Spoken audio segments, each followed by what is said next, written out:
बेटियां तो अनमोल होती हैं। शादी की पहली रात पति पत्नी ने यह फैसला किया कि जब वह कमरे में पहुंच जाए तो फिर दरवाज़ा नहीं खोलेंगे, चाहे कोई भी आ जाए। अभी दरवाज़ा बंद किए वे थोड़ी ही देर हुई थी कि दूल्हे की माता पिता कमरे के बाहर पहुंचे ताकि अपने बेटे और बहू को आशीर्वाद दे सके। दरवाज़ा खटखटाया और कहा कि हम दूल्हे के माता पिता हैं।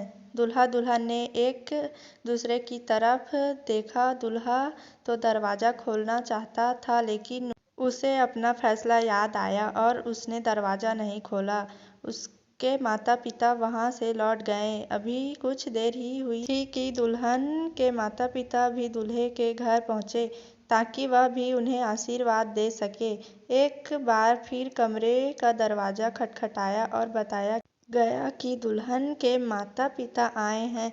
दूल्हा दुल्हन ने एक बार फिर एक दूसरे की तरफ देखा, फिर अपना फैसला याद किया। फैसला तो हो चुका था लेकिन दुल्हन की आंखों में आंसू आ गए और उसने अपने पति से कहा, मैं अपने माता पिता के साथ ऐसा नहीं कर सकती, और उसने दरवाज़ा खोल दिया। पति ने सब कुछ देखा मगर दुल्हन से कुछ न कहा और खामोश रहा। इस बात को बरसों बीत गए।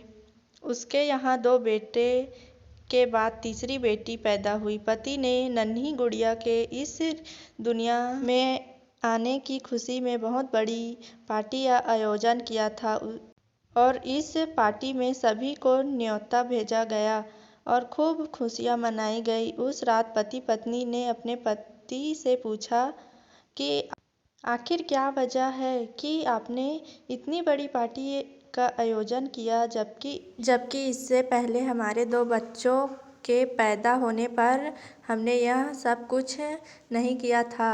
पति मुस्कुराया और बोला, मैंने बेटी के आने की खुशी पर पार्टी इसलिए रखी थी क्योंकि यह वह है जो मेरे लिए दरवाज़ा खोलेगी। पत्नी को बरसों पहले बीती बात याद आ गई और उसका सर शर्म से झुक गया। सच है, बेटियां तो हमेशा अनमोल होती है।